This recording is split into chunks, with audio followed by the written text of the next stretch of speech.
What if the most powerful symbol of wealth in human history was born from bankruptcy, betrayal, and a bet no one believed would work? May 4th, 1904. Manchester, England. The air smells of coal smoke and machine oil. In a cramped workshop lit by a single kerosene lamp, two men stand over the corpse of their third failed automobile.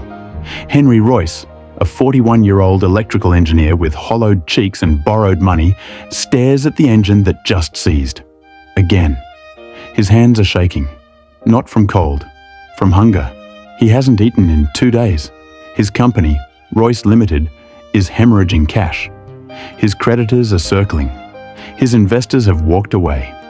The world of early automobiles is dominated by French and German manufacturers who laugh at British attempts to compete. He is weeks away from total collapse. But tonight, in this garage, something shifts. He doesn't see failure anymore. He sees a pattern. Every engine that died taught him something. Every breakdown revealed a weakness. Every loss carved away everything that didn't work, until only the truth remained. And the truth was simple. Perfection is not a goal. It's a process of eliminating everything imperfect. 3 weeks later, he completes his first functioning automobile. It's crude, unstable, barely street legal, but it runs. And on a quiet Sunday morning, he drives it 30 miles to meet a man who will change everything. The Honourable Charles Stuart Rolls, a wealthy aristocrat, car enthusiast, and dealer of French automobiles, takes one look at Royce's machine and says, "This is the worst car I've ever seen." Royce nods. But it's the most honest. Rolls pauses, looks again, and in that moment, a partnership is born that will redefine power, prestige, and the very language of luxury for the next 120 years. They shake hands. Neither of them knows that they just created the most iconic brand on earth. Neither of them knows that kings, presidents, and titans of industry will spend fortunes to own what they're about to build. Neither of them knows that their name, Rolls-Royce, will become synonymous with the word untouchable. But the world is about to find out.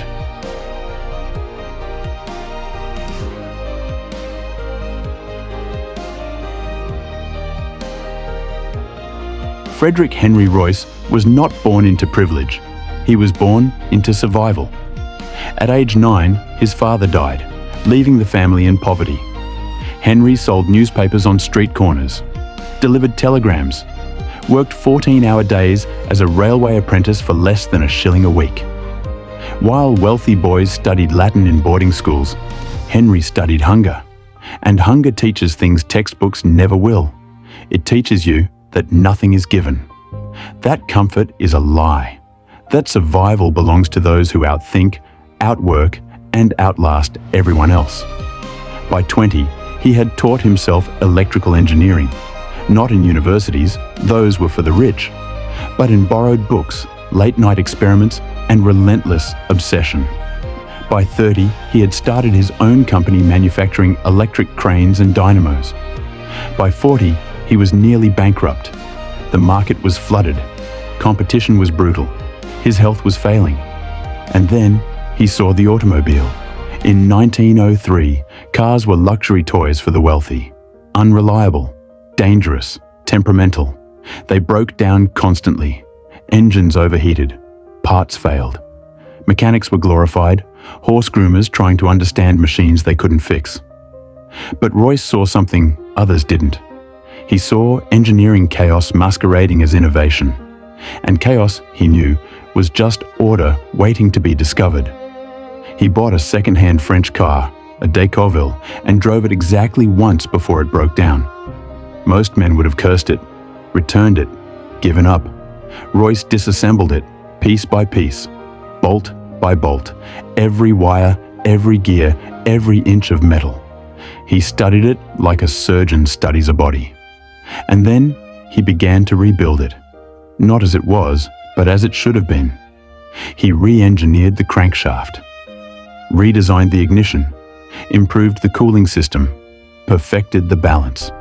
When he was finished, he had created something that didn't exist yet, a car that worked. Not sometimes, Not mostly, always. Charles Rolls was the opposite of Royce in every way. Born into aristocracy, educated at Eton and Cambridge. Wealthy, charming, connected.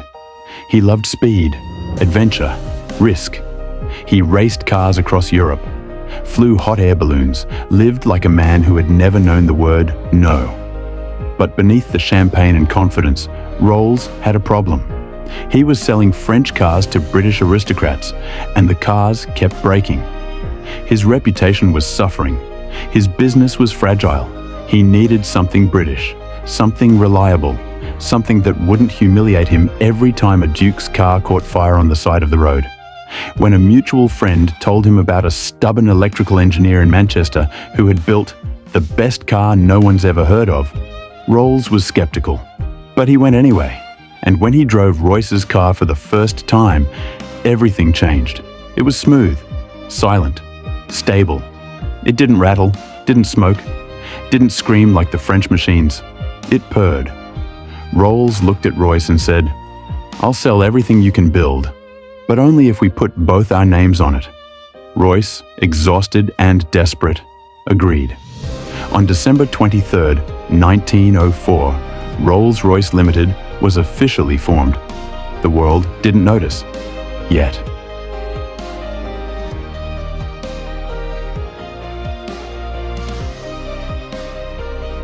The first Rolls-Royce cars were good, but good wasn't enough. Royce understood something most engineers miss. Excellence is not a destination. It's a standard you defend every single day. He became obsessed, not with building cars, but with eliminating imperfection. He would spend weeks on a single component, testing it, breaking it, rebuilding it, over and over until it could not fail. His employees called him a tyrant. He would reject entire shipments of parts because a bolt was 3 millimeters off specification. "Near enough is never enough," he would say. While competitors raced to produce more cars, Royce focused on producing perfect ones. And in 1907, he unveiled the car that would change everything. The Silver Ghost. It wasn't the fastest car, it wasn't the flashiest, but it was the most reliable machine ever built. Rolls-Royce put it through a test that seemed insane. They drove it 15,000 miles across England and Scotland, non-stop, without a single breakdown. Not one. The automotive world was stunned. Journalists called it the best car in the world. Kings began ordering them. Industrial magnates, oil barons, heads of state. But here's what made Rolls-Royce different. They didn't chase customers. They made customers chase them. Royce implemented a philosophy that would define luxury for generations. Scarcity creates value. Exclusivity creates desire. Rolls-Royce didn't mass-produce cars. They hand-built them. Each one took months. Every detail was customized. Every client was vetted. You couldn't just buy a Rolls-Royce. You had to be worthy of one. And that shift, from product to privilege, changed the psychology of wealth forever. Owning a Rolls-Royce wasn't about transportation. It was about identity. It said, "I have arrived, I have won, I am untouchable." In 1910, Charles Rolls died in a plane crash. He was 32. The company could have collapsed. The vision could have died with him. But Royce didn't stop. He couldn't. He spent the rest of his life perfecting what they had started. He designed engines for fighter planes during World War I. He revolutionized aviation. He made Rolls-Royce synonymous not just with cars, but with power itself. By the time Henry Royce died in 1933, his name meant one thing across the globe: the refusal to accept anything less than perfect.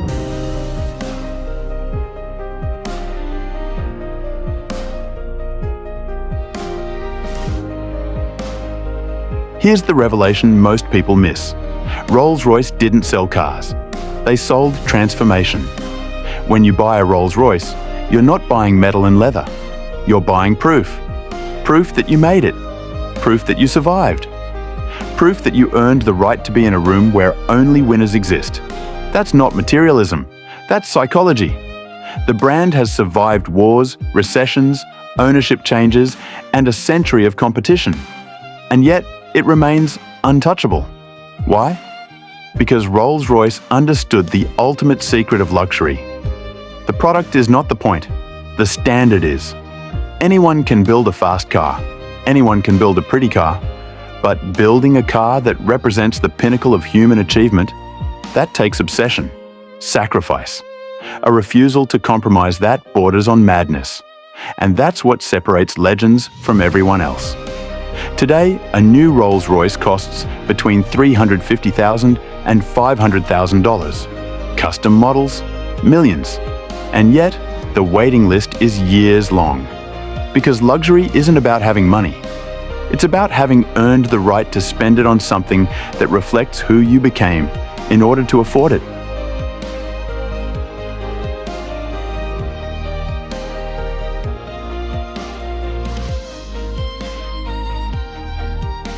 Rolls-Royce has been driven by Winston Churchill, Queen Elizabeth, John Lennon, Jay-Z, Mukesh Ambani, Cristiano Ronaldo. It has appeared in over 1,200 films. It has been referenced in thousands of songs. It has become the universal shorthand for "I made it." But here's what's fascinating. Most people who dream of owning a Rolls-Royce never will. And that's exactly why the dream is so powerful. The psychology of aspiration works like this. You don't want what you can easily have. You want what seems impossible. And when you finally achieve the impossible, you need a symbol to prove it. Rolls-Royce is that symbol. It's not a car.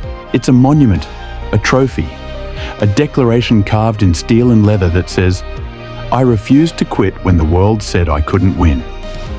Henry Royce died in 1933, but before he did, he left one final instruction. The quality remains long after the price is forgotten. That single sentence contains the entire philosophy of greatness. It doesn't matter how much it costs to build something legendary. It doesn't matter how long it takes.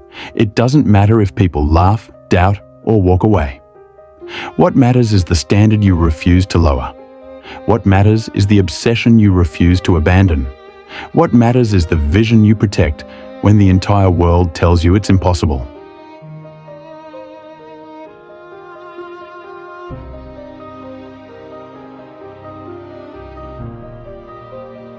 May 4th, 1904. The night a bankrupt engineer stood in a garage and refused to accept failure. The night two men from opposite worlds shook hands and bet everything on a standard no one believed could be maintained. The night the world was given a new language for power. They didn't know it then. But they were building more than a car. They were building a philosophy, a standard, a symbol that would outlive them, outlast trends, and redefine what it means to be untouchable. So here's the question. What are you building that the world doesn't believe in yet? What standard are you protecting when everyone else says, good enough? What symbol of your own greatness are you engineering in silence, in doubt, in the late hours when no one is watching? Because legacy is not about the applause. It's about the refusal to compromise, the refusal to quit, the refusal to accept anything less than the vision only you can see. Luxury isn't inherited. It's not bought. It's forged, one uncompromising decision at a time. And the car they said would never sell? It became the most powerful symbol of success in human history. Not because it was easy, but because it was perfect.